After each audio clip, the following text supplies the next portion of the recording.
ਸਵਾਗਤ। ਮੈਂ ਹਰਜਿੰਦਰ ਸਿੰਘ ਰੰਧਾਵਾ, ਤੁਸੀਂ ਦੇਖ ਰਹੇ ਹੋ ਪੰਜਾਬ ਟੈਲੀਵਿਜ਼ਨ ਔਰ ਮੇਰੇ ਨਾਲ ਨੇ ਇੰਜੀਨੀਅਰ ਦਰਸ਼ਨ ਸਿੰਘ ਭੁੱਲਰ। ਸਵਾਗਤ ਹੈ ਭੁੱਲਰ ਸਾਹਿਬ।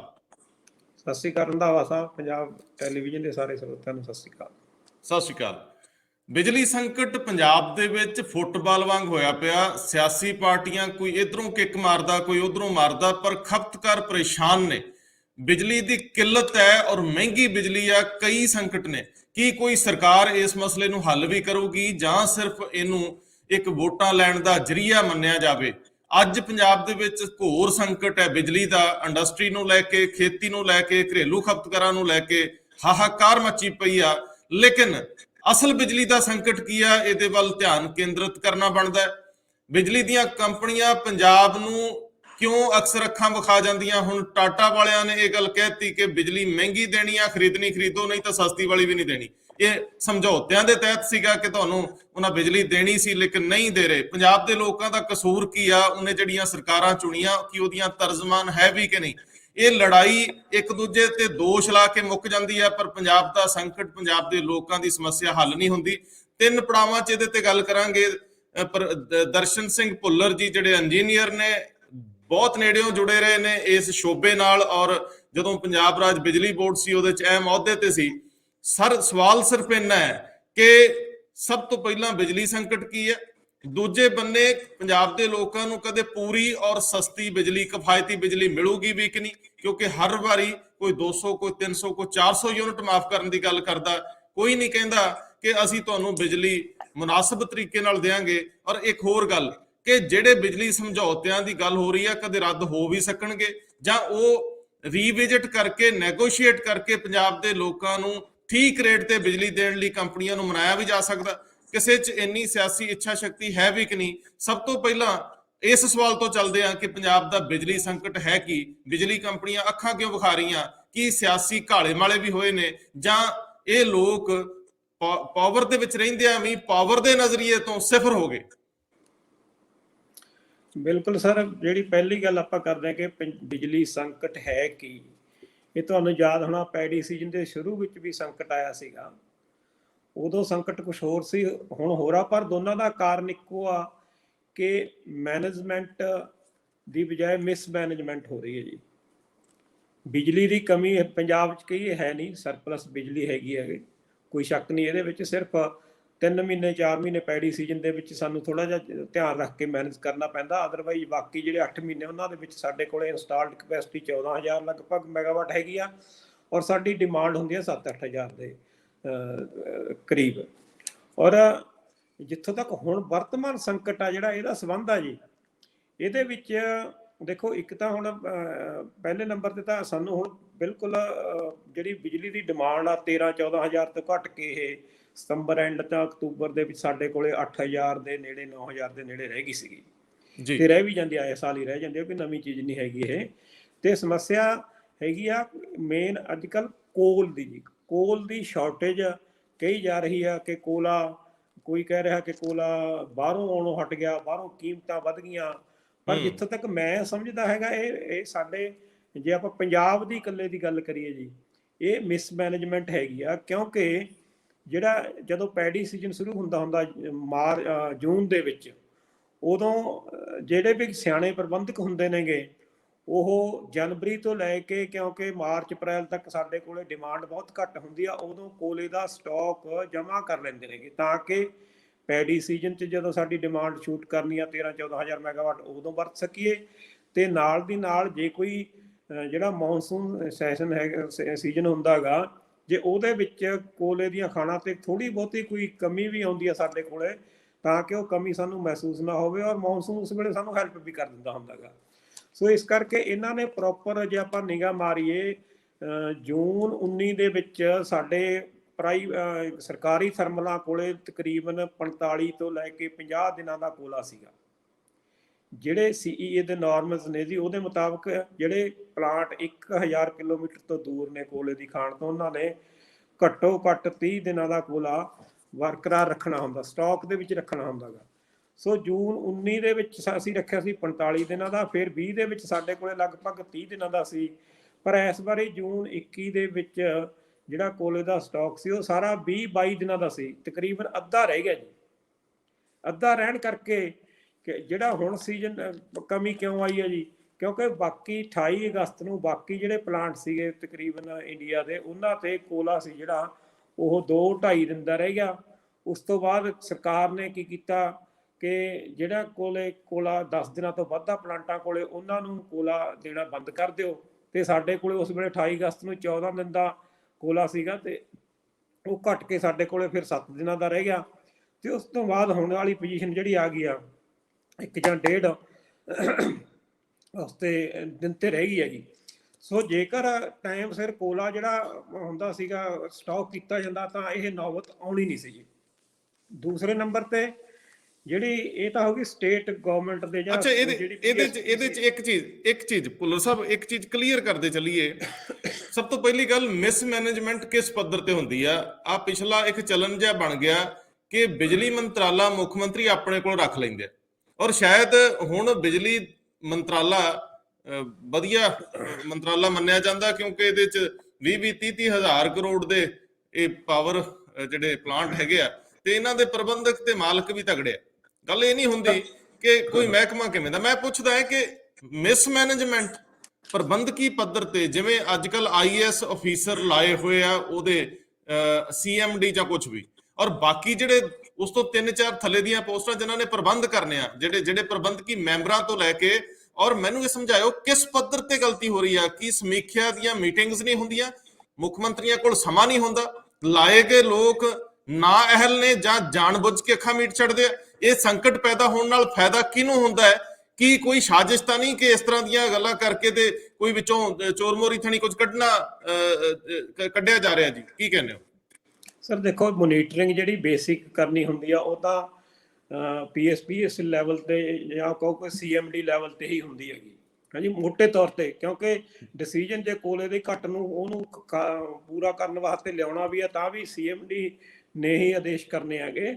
ਥੱਲੇ ਜਿਹੜੇ ਅਫਸਰ ਹੁੰਦੇ ਆ ਉਹਨਾਂ ਨੇ ਤਾਂ ਸਿਰਫ ਦੇਖਣਾ ਕਿ ਕੋਲਾ ਕਿੰਨਾ ਰਹਿ ਗਿਆ, ਕਿੰਨਾ ਚਾਹੀਦਾ ਸਾਨੂੰ ਜੀ। ਸੋ ਆਪਾਂ ਐਵੇਂ ਕਹੀਏ ਸਰਕਾਰ ਲੈਵਲ ਤੇ ਵੀ ਬਾਅਦ ਚ ਗੱਲ ਆਉਂਦੀ ਆ।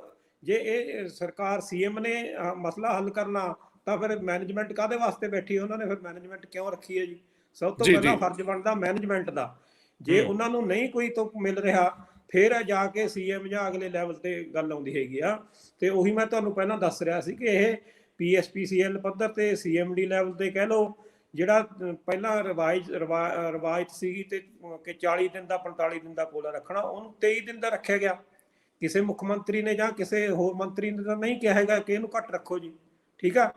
ਦੂਸਰਾ ਜਿਹੜਾ ਆਪਾਂ ਕਹਿ ਰਹੇ ਇਹਦੇ ਚ ਵੀ ਇੱਕ ਗੱਲ ਕਲੀਅਰ ਕਰ ਦਿਓ ਕਿ ਜਿਹੜੇ ਐਗਰੀਮੈਂਟ ਹੋਏ ਆ, ਕੋਈ ਉਹਨਾਂ ਚ ਕਲੌਜ਼ ਸੀਗੀ ਕਿ ਜਿਹੜੇ ਪ੍ਰਾਈਵੇਟ ਥਰਮਲ ਪਲਾਂਟ ਹੈ ਉਹ ਇੰਨੇ ਦਿਨ ਦਾ ਘੱਟੋ ਘੱਟ ਕੋਲਾ ਰੱਖਣ, ਇਹ ਜ਼ਿੰਮੇਵਾਰੀ ਉਹਨਾਂ ਦੀ ਆ ਜਾਂ ਜਿਹੜੀ ਬਿਜਲੀ ਨਿਗਮ ਹੈ ਉਹਨੇ ਯਕੀਨੀ ਬਣਾਉਣਾ ਸੀ ਕਿ ਇਹਨਾਂ ਨੂੰ ਸਮੇਂ ਸਿਰ ਉਧਰੋਂ ਕੇਂਦਰ ਵੱਲੋਂ ਜਾਂ ਜਿਹੜੀਆਂ ਵੀ ਖਾਣਾ ਅਲਾਟ ਕੀਤੀਆਂ ਉੱਥੋਂ ਮਿਲਦਾ ਰਹੇ? ਉਹ ਕੋਈ ਪੱਲਾ ਝਾੜ ਸਕਦੇ ਜਿਹੜੇ ਪ੍ਰਾਈਵੇਟ ਪਲੇਅਰ ਹੈਗੇ?